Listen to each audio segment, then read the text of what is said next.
Let's get to the markets with Edward Boyd. Ned, the market tumbled to a 3-month low amidst all that. It was a pretty rough day today for Aussie stocks, Ross, with investors selling shares really due to those recession fears. The energy sector lost about 6%. That's its worst session since March 2020, thanks to falling oil prices. Material stocks were also sharply lower, down about 4%. But some sectors did jump, including healthcare and tech stocks, both up about 1.5%. The ASX 200, it was down 2.2% at 11 o'clock this morning. That's its lowest point in 3 months, but it did finish the day a little bit higher, down 1.6%. Despite the big losses, there were still quite a few companies that finished up today. Electronics software design company Altium lifted, along with accounting software business Xero. Healthcare stock CSL was up too, along with the rest of the healthcare sector.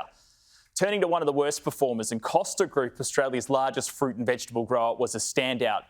Its shares were smashed down about 14% after its chief executive, Sean Hallahan, abruptly announced his resignation after about 18 months in the role. And we spoke to Sean during Costa's profit results in August. Here's just a short snippet of that.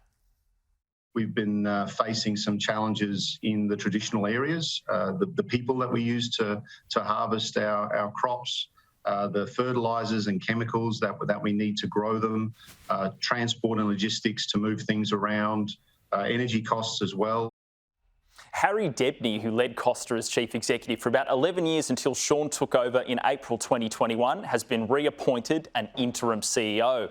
And another company that lost its chief executive today was the Star Entertainment Group. Acting CEO Jeff Hogg resigned. That's ahead of the Star responding to the New South Wales liquor and gaming regulator's show cause notice, where it needs to explain why it should not lose its New South Wales casino licence. So its shares were down about 2.6%.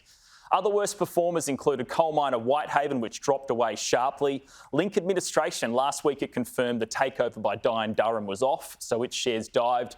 And then gold miner St Barbara dropped sharply too, losing value with most of the mining sector. Ross, that's today's market update. Now listen, Ed, just one thing. Sean Hallahan, when you spoke to him, didn't sound like a bloke who was about to leave his job, did he, at that time? He didn't, no, not at all. So it was a big surprise, the announcement today. Which is why the shares were down so much, no doubt. Thank you so much for that.